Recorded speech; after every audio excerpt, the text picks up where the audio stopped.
a empresa, né, que em determinado momento apresentou um plano de recuperação judicial, foi aprovada na Assembleia, e aí passado um ano daquele cumprimento, o cenário dela mudou completamente.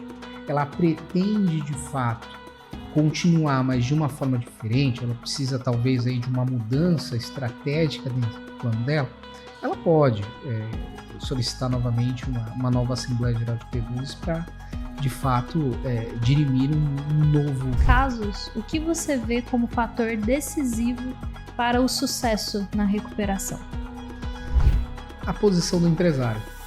Eu vejo muito a posição do empresário, mas procure um consultor para entender um pouco sobre como que ele... Então, tem solução, tá? É importante que o empresário organize como que ele está funcionando, tenha aí um histórico dentro das atividades com o qual ele funciona.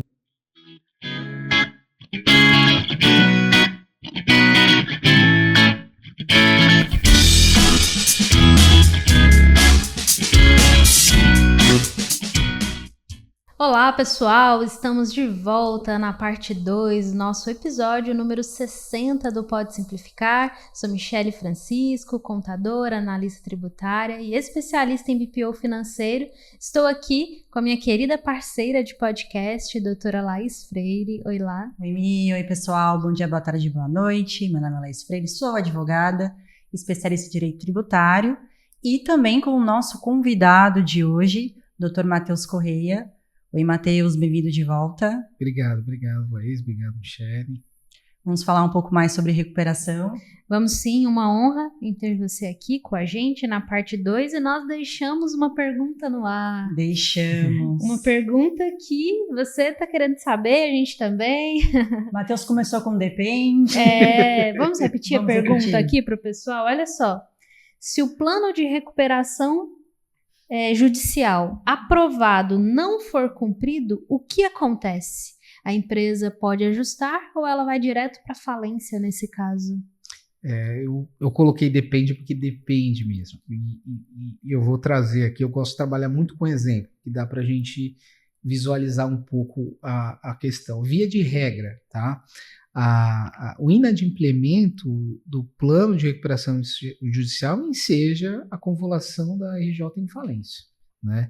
A regra é isso, mas assim, hoje existe, né, as possibilidades pelo qual a empresa, né, que em determinado momento apresentou um plano de recuperação judicial, foi aprovada na Assembleia, e aí, passado um ano daquele cumprimento, o cenário dela mudou completamente.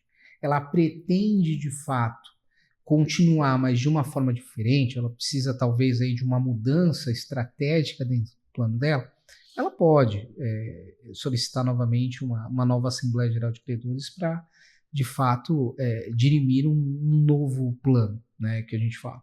Então, assim, se você perguntar a regra geral, tá? Mas hoje não funciona assim. E não é ruim, tá? Por quê? Em um ano, né, hoje, acho que é bom falar disso, a empresa em recuperação judicial, ela tem um prazo de supervisão do administrador judicial, via de regra, de até 2 anos, tá? Alguns, né, juízes entendem que, dependendo de como que ela tá, talvez ela nem precise do cumprimento do biênio da supervisão. Outros acham que, às vezes, por conta aí de como que ela está atuando, como ela está apresentando os comprovantes de pagamento, que basicamente é isso que é apresentado nesse biênio de supervisão judicial, às vezes estica um pouco mais, enfim, casos e casos. Mas, assim, via de regra, ela quebra, mas não é assim que funciona hoje, tá? Antes disso acontecer, a empresa já entendeu que ela não vai conseguir cumprir um plano porque ela tem uma métrica. Estou conseguindo pagar, não estou. Os planos de recuperação judicial hoje, tá? Eu estou falando não de regra geral, mas a maioria das vezes prevê o pagamento de parcela anual. Então, assim, esse ano ela consegue, ano que vem ela está se debruçando dentro da atividade dela para ver se ela vai conseguir. Então, assim, não é uma regra geral, né? Então, assim, é importante os próprios credores entenderem, porque, assim, a partir do momento que deu aquela data, não recebeu, A primeira coisa que o credor vai fazer é notificar nos autos, né? Olha, eu não recebi. E nessa notificação, assim, o meu e-mail é o que mais enche, né? Porque manda um e-mail à torta e à direita, olha, não foi cumprido o plano, tem que quebrar, pedido de convolução em falência e tudo mais. Nós, inicialmente, notificamos o descumprimento do plano. Vai depender muito da análise do Poder Judiciário sobre isso, se ele vai convolar a RJ em falência diretamente, ou se ele vai pedir a justificativa, e aí é uma alternativa que o empresário, como recuperanda, tem para mudar isso. Então, assim, depende, né? A resposta do advogado, né? É melhor, depende. Estudante de direito. Eu acho que tem para todos os gostos aí, dependendo do que a empresa vai fazer. E vem de encontro também o que você falou. Quais são os principais cuidados que o empresário precisa ter nesse período para não comprometer a recuperação? Olha, primeiro, né, cumprir estritamente o quanto está no plano, tá? O plano, ele apresenta no prazo de 60 dias, após o pedido da recuperação judicial, né? Esse prazo, ele é objetivo e é contado não em dias úteis, ele é contado em dias corridos, né? O advento da alteração da 11.101, que foi a 14.112, positivou a questão da contagem dos prazos corridos, né? Então, assim, ele de fato, né, tem que cumprir esse plano que ele apresentou, e fora alguns cuidados que ele tem que ter, como a prestação de contas para o administrador judicial. Eu acho que isso é o principal, né? Não só os comprovantes de pagamento, como a atividade dele vai continuar sendo supervisionada pelo AJ, né? A diferença é que ele superou todas as fases que ele tinha durante a recuperação, né? Ele está no prazo de supervisão, então assim, ele vai continuar funcionando, só que as obrigações deles permanecem, até que a gente tenha que ter o levantamento, que a gente fala, levantamento da recuperação. Olha, ela foi homologada, agora foi concedida, então assim, não tem mais o que fazer. De fato, se concluiu o Instituto da Novação da Dívida, né? E aí, obviamente, vai caber a cada credor receber ou não, e até mesmo ter um novo pedido de recuperação, às vezes acontece, né? Não é algo comum, mas acontece muito, né? Que a gente brinca. Então, assim, esses cuidados que eu diria para ele ter. Não é porque ele conseguiu a aprovação da Assembleia que ele vai mudar como ele presta aí os esclarecimentos, né? Continua a mesma coisa, até que, de fato, ela seja concedida, né? Perfeito. Vamos pausar um pouquinho para falar das redes sociais. Vamos. Bom, você que está gostando desse conteúdo, curta, comente, compartilhe, se inscreva no nosso canal. Também aceitamos sugestões de temas, pode deixar aqui nos comentários, ou perguntas também para o Dr. Matheus, respondê-los, que é um tema muito abrangente, né, que a gente está falando de forma mais simplificada para vocês, mas qualquer dúvida também pode procurá-lo, que ele já sabe o que faz. Já viram ali na parte 1 currículo dele, as especializações que ele tem, então é a pessoa ideal para te dar um norte em relação à recuperação judicial, até mesmo à autofalência. Quer deixar sua rede social, Mi?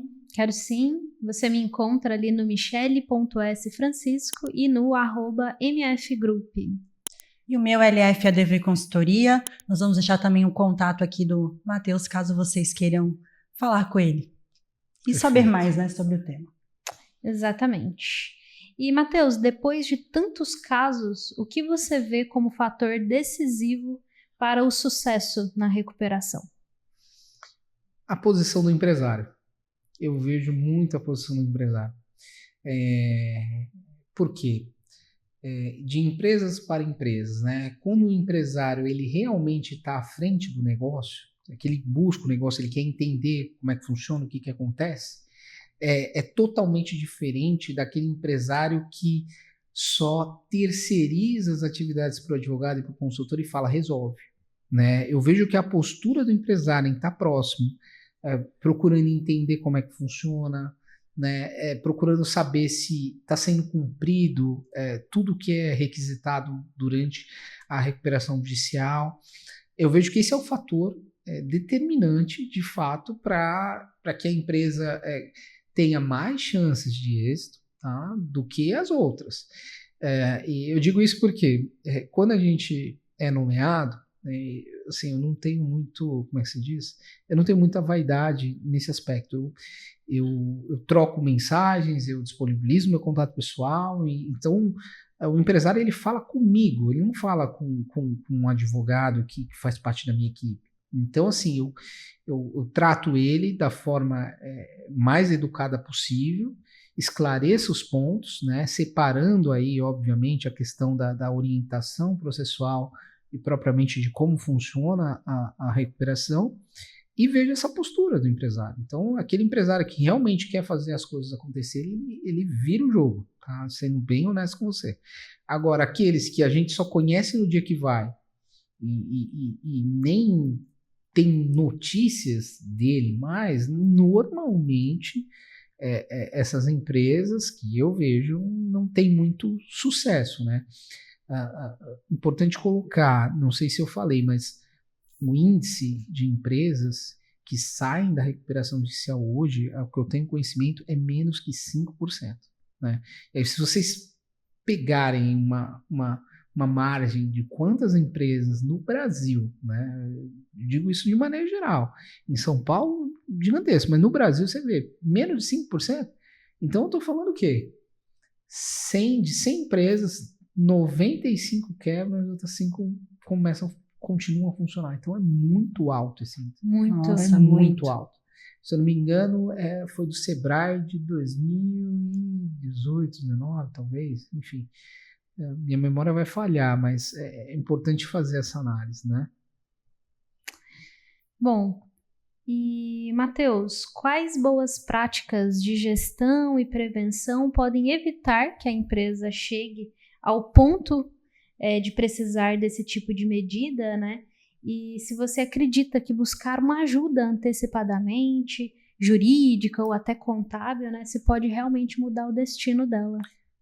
Perfeito. Olha, eu vejo que uma empresa que tem um compliance muito alinhado dentro de como ela adota as diretrizes de como ela funciona, ela costuma estar melhor alinhada com as boas práticas do mercado, tá? Isso não significa que só isso vai resolver, não, mas eu vejo que ela demonstra que essa empresa é minimamente organizada, ela é setorizada, né?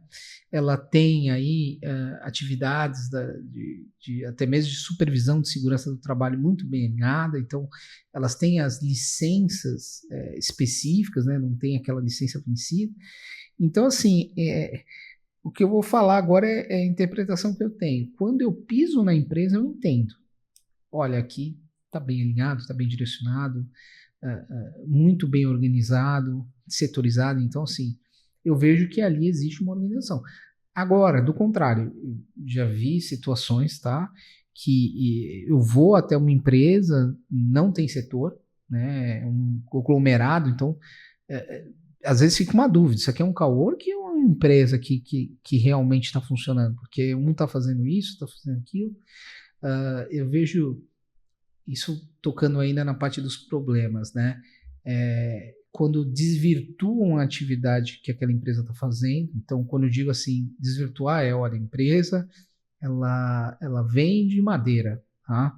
Aí chegando lá, eu vejo outro tipo de matéria-prima, eu vejo, sei lá, papel higiênico. Estou sendo bem esdrúxulo, mas para enfatizar essa questão. Então, assim, ele não está fazendo aquilo que ele está sendo condicionado a fazer, ele está desvirtuando a atividade dele. Então, às vezes, eu costumo falar o seguinte, pato faz tudo, mas não faz nada direito. Ele não anda direito, ele não nada direito, ele não voa direito, mas ele faz tudo. Então, quando eu vejo que o empresário está nesse nicho, aí eu vejo, olha, ele precisa ser orientado, né, para focar em uma coisa só, ou pelo menos aquilo que dá resultado para ele, né, e até mesmo para que ele possa, de fato, ter uma organização empresarial saudável para ele. Tem um aspecto humanista dentro da recuperação judicial, né? O próprio artigo 47 fala, assim, o Instituto da Recuperação é preservar emprego, trabalho. Então, assim, quais as condições daquele trabalho que vai ser preservado, né? É um ponto que eu coloco. Então, assim, o que eu vejo, eu acho que essa é uma grande diferença entre uma que realmente adota boas práticas dentro do mercado e é organizada, né? E outra que, de fato, está se aventurando nisso, né? Perfeito. E para encerrar, Matheus, o que você diria para o empresário que hoje está nos ouvindo, assistindo e pensando que a situação dele não tem mais saída? Olha, assim, meu avô e meu primo falavam uma coisa: só não tem jeito para a morte, o resto tudo tem jeito, né? O mais importante é que ele sente, obviamente, não estou falando de mim não, tá? Não é autopromoção, mas procure um consultor para entender um pouco sobre como que ele está funcionando hoje, tá? Porque existem inúmeros mecanismos dele poder de fato se reestruturar. Não estou fazendo propaganda aqui à torta e à direita, pede RJ. Não é isso. Às vezes ele não precisa disso. Às vezes ele precisa de uma estrutura tributária, exemplo, tá? O problema dele é o fisco. Às vezes é o banco. Então, assim, existe outros mecanismos que não seja a RJ. A RJ, ela funciona. Só que aquilo que eu falei no começo, não é para todo mundo. Então, tem solução, tá? É importante que o empresário organize como que ele está funcionando, tenha aí um histórico dentro das atividades com o qual ele funcionou até então, veja aí onde que está sendo o calcanhar de Aquiles dele, né, em relação às dívidas que ele tem, e de fato procure aí um profissional como a gente, né, para ter um diagnóstico e um remédio necessário, né, não é uma RJ, é um remédio necessário. Às vezes uma revisão de um contrato resolve o problema dele. Né? Não é uma RJ, é uma revisional, por exemplo. Então, assim, não estou fazendo propaganda, tá? Mas eu quero que esses empresários te procurem, que você é um excelente profissional. Mas o que eu digo não é RJ para tudo, gente. Vamos respirar, vamos entender primeiro onde que você está inserido e depois a gente, de fato, te oferece alguma solução, né? Excelente. Obrigado, pessoal. Matheus, eu quero mais uma vez agradecer a sua presença, por compartilhar com a gente, com a nossa audiência, informações tão relevantes, né? Um conteúdo riquíssimo, pode agregar aí para os empresários. Obrigada. Obrigado, Michele. Agradeço também a oportunidade, né? O aceite do nosso convite. A gente sabe que ele viaja ao Brasil dando palestras e digo mesmo também, eu te acho um profissional excepcional, por isso que eu fiz questão de trazer você Pode Simplificar. Obrigado. Você é a pessoa certa aí para auxiliar os empresários que estão ali quase pedindo para decretar falência, mas a gente sabe que pode acontecer de conseguir uma recuperação judicial. Então é muito importante ter profissionais gabaritados como você para auxiliar o empresário aí e fomentar a economia, gerar mais empregos, apoiar o empreendedorismo, que é isso que a gente apoia muito aqui no Pode Simplificar. É verdade. Obrigado, Laís, obrigado, Michele, e espero ter contribuído bastante aí com o pouco que eu conheço, né? Não sei muito, reconheço aí minha insuficiência no aspecto da matéria, mas o pouco que eu conheço eu quero compartilhar com quem quiser ouvir, né? Perfeito. Foi riquíssimo o conteúdo, muito obrigada Sigam o Pode Simplificar e até o próximo episódio. Até. Tchau.